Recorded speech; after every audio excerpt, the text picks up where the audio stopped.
Hello दोस्तों, आज हम पढ़ने वाले एक बहुत ही इम्पोर्टेंट टॉपिक जो कि है स्टोइशियोमेट्री। ठीक है। तो ये हमारे यूजीसी नेट एनवायरमेंटल साइंस के सेकंड यूनिट का एक बहुत ही इम्पोर्टेंट टॉपिक है।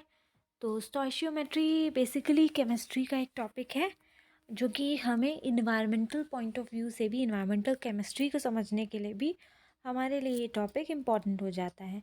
तो चलिए समझते हैं कि क्या होती है, आखिर इसका मतलब क्या होता है स्टोइशियोमेट्री का। तो जैसे जब हम कोई केमिकल इक्वेशन देखते हैं like 2a + b = 3c + 2d, तो हम ये जानते हैं कि इस तरफ क्या होते हैं, हमारे रिएक्टेंट्स होते हैं जो कि रिएक्ट करके हमें प्रोडक्ट्स देते हैं।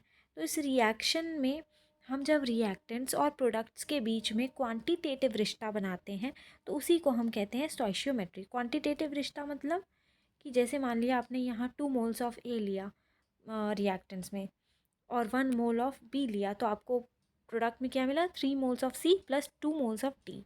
अब ये हमने यहाँ पे मोल्स की बात की, मोल्स की जगह आप कुछ और भी कह सकते हो। ठीक है, ग्राम इक्विवेलेंट जैसे आ जाता है, या फिर जैसे कि वेट आपने कितना लिया प्रोडक्ट्स का, 9 ग्राम लिया तो आपको 13 ग्राम प्रोडक्ट्स मिले। तो इस तरीके से एक रिश्ता बना देना जिसमें हम एक रिएक्टेंट्स को की कुछ अमाउंट को हम प्रोडक्ट्स की कुछ अमाउंट के साथ न्यूमेरिकल वेज में, यानी कि क्वांटिटेटिव वेज में हम एक रिलेशनशिप बनाते हैं। और इसके लिए क्या ज़रूरी है, इसके लिए ज़रूरी ये है कि हमारी केमिकल इक्वेशन जो हो रही है, जो रिएक्शन हो रही है, वो बैलेंस्ड होनी चाहिए।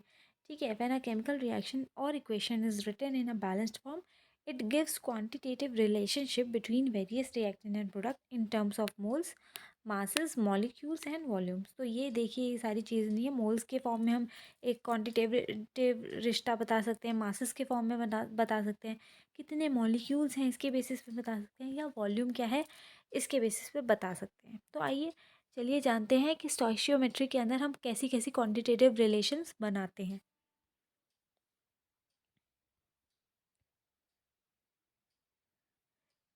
ठीक है, तो यहाँ पे आप देख सकते हैं कि सबसे पहले स्टोइशियोमेट्री में हम मॉलिक्यूलर वेट निकालना पहले सीख जाए। ठीक है, मॉलिक्यूलर वेट कैसे निकलता है, जैसे मान लिया ये वाटर का फॉर्मूला दिया H2O।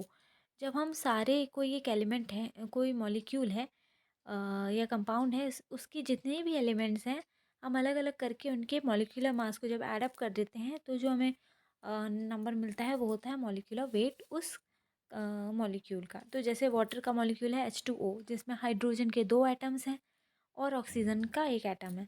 हमें पता है हाइड्रोजन का मॉलिक्यूलर मास होता है 1 और एटम्स हैं 2, तो हम 1 को 2 से मल्टीप्लाई कर देंगे और प्लस कर देंगे हम 16 में, क्योंकि 16 क्या है, ऑक्सीजन का एटॉमिक वेट है। ठीक है, तो ये हमें क्या मिल गया, 18 ग्राम। ये 18 ग्राम क्या हो गया, हमारा मॉलिक्यूलर वेट ऑफ H2O, यानी कि atomic weight of all the atoms in the molecule is known as molecular weight. अब हमें मॉलिक्यूलर वेट निकालना आ गया, तो बाकी के हम चीज़ें भी निकाल लेंगे। जैसे कि दूसरा हमारा कॉन्सेप्ट है इसमें number of moles. Number of moles कैसे निकालते हैं, जो हमें मान लिया H2O का हमें दिया हुआ है कि 100 ग्राम अमाउंट है। ठीक है, 100 ग्राम अमाउंट है, उसको हम डिवाइड कर देंगे उसके मॉलिक्यूलर वेट से। मॉलिक्यूलर वेट हमारा 18 आया था। ठीक है, तो जब इसको डिवाइड कर देंगे तो जो क्वांटिटी आती है वो हमारी हो जाती है नंबर ऑफ़ मोल्स। जैसे कि 350 ग्राम ऑफ CaCO3 का यहाँ पे एग्जाम्पल है, जिसमें कि कैल्शियम का एटॉमिक नंबर होता है 40, कार्बन का 12 और ऑक्सीजन का 16। चूँकि ऑक्सीजन के 3 एटम्स हैं यहाँ पे, तो हम 16 को 3 से मल्टीप्लाई करेंगे और फिर इन तीनों नंबर्स को आपस में ऐड अप कर देंगे तो हमारा 100 आएगा। 100 क्या हो गया, CaCO3 का मॉलिक्यूलर वेट। और उससे हमने किसको डिवाइड किया है, 350 को, जो कि हमें इस CaCO3 की वेट दिया हुआ है ग्राम्स में। ठीक है, तो जब इन दोनों को डिवाइड करेंगे तो 3.5 ग्राम क्या आ गया, हमारा नंबर ऑफ मोल्स। उसके बाद हमारा जो दूसरा कॉन्सेप्ट आ जाता है वो होता है इक्विवेलेंट वेट का।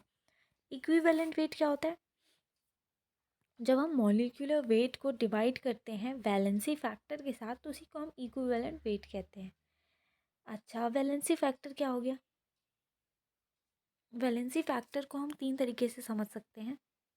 सबसे पहले तो अगर जो कंपाउंड आपको दिया हुआ है अगर वो एसिड है तो उसका हम वैलेंसी फैक्टर क्या लेंगे, कितने H+ आयंस वो फर्निश करता है एक रिएक्शन में। यानी कि उसकी बेसिसिटी क्या है उस कंपाउंड की, ठीक है। जितने H+ रिलीज़ होंगे उतनी ही हम नीचे वैलेंसी फैक्टर में ले लेंगे। अगर 1 तो 1, 2 तो 2, ठीक है। वैसे बेस में हम क्या देखते हैं कि कितने OH- आयन्स वो फर्निश कर रहा है किसी भी सोल्यूशन या रिएक्शन के अंदर। अब अगर वो सॉल्ट है तो हम क्या देखते हैं कि उस कंपाउंड के कैटायन है, कैटायन मतलब जो पॉजिटिव चार्ज आयन है उसके ऊपर कितना पॉजिटिव चार्ज है, ठीक है।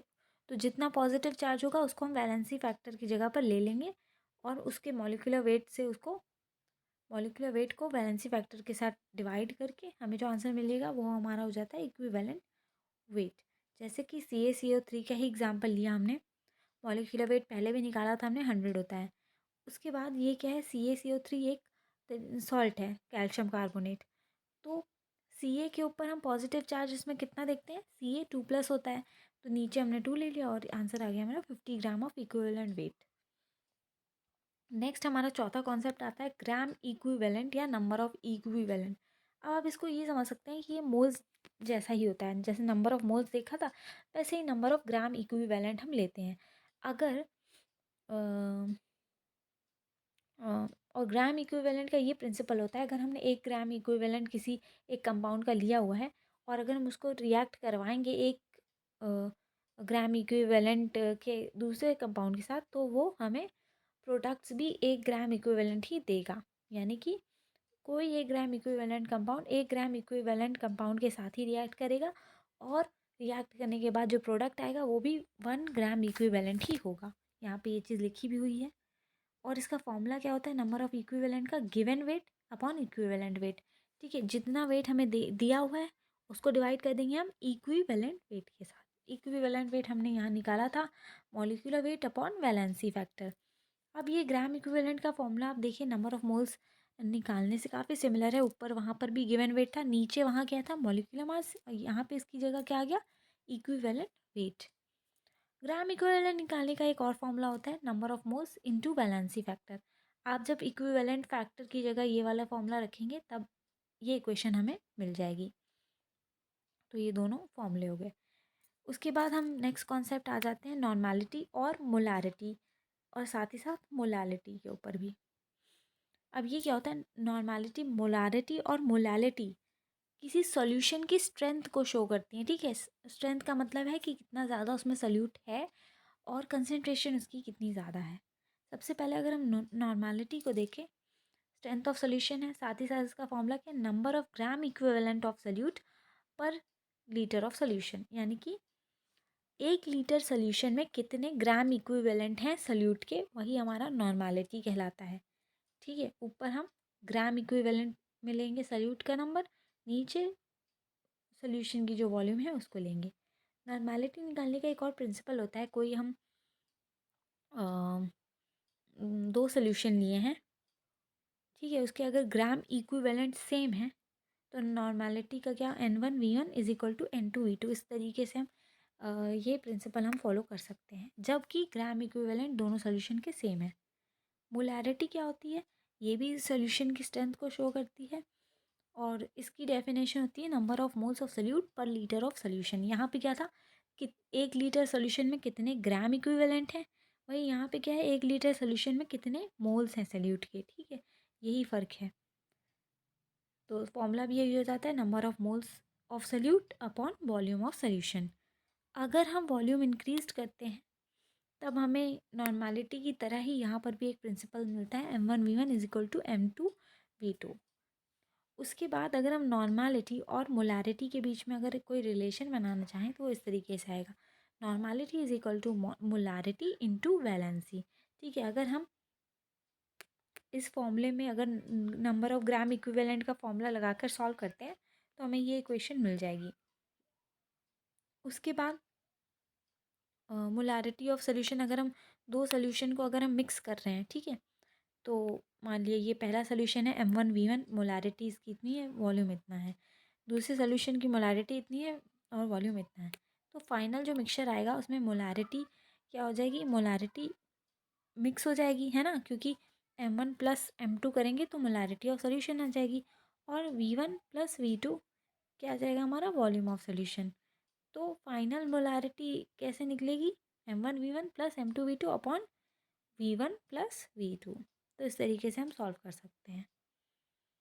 मोलालिटी क्या होती है? Number of moles of solute पर केजी ऑफ सॉल्वेंट। अब यहाँ हम लीटर में देख रहे थे, है ना, जो सॉल्यूशन है उसकी स्ट्रेंथ को हम देख रहे थे लीटर्स में। यहाँ पे क्या है? यहाँ पे सॉल्वेंट की हम मास देखेंगे केजी में। Number of moles of solute पर केजी ऑफ सॉल्वेंट। ठीक है, यहाँ सोल्यूट और सॉल्वेंट की बात हो रही है मोलालिटी में, और ऊपर नॉर्मालिटी और मोलालिटी में हमने लीटर्स ऑफ सोल्यूशन की बात की थी, यानी कि वॉल्यूम ऑफ सोल्यूशन की बात की थी। यहाँ पे क्या बात हो रही है? सॉल्वेंट की। तो ये जो कॉन्सेप्ट आज हमने पढ़े ये सारे स्टोइशियोमेट्री के अंदर आते हैं, और ये सारे क्वेश्चंस को सॉल्व करने में काम आते हैं। ये इसका बेसिक लेक्चर था। इसी यूनिट में अभी हमें कई चीज़ें डिस्कस करनी है, chemical potential, Gibbs free energy etcetera, वो सब हम कवर करेंगे डायनामिक्स को कंप्लीट करने के बाद। थर्मोडायनामिक्स हमारा यूनिट 1 में है, और उसे कंप्लीट किए बिना बाकी की जो कॉन्सेप्ट है वो हमें समझ में नहीं आएंगे। तो मिलते हैं आपको नेक्स्ट लेक्चर में, जो कि हमारा होगा यूनिट 1 में से लॉ ऑफ थर्मोडायनामिक्स।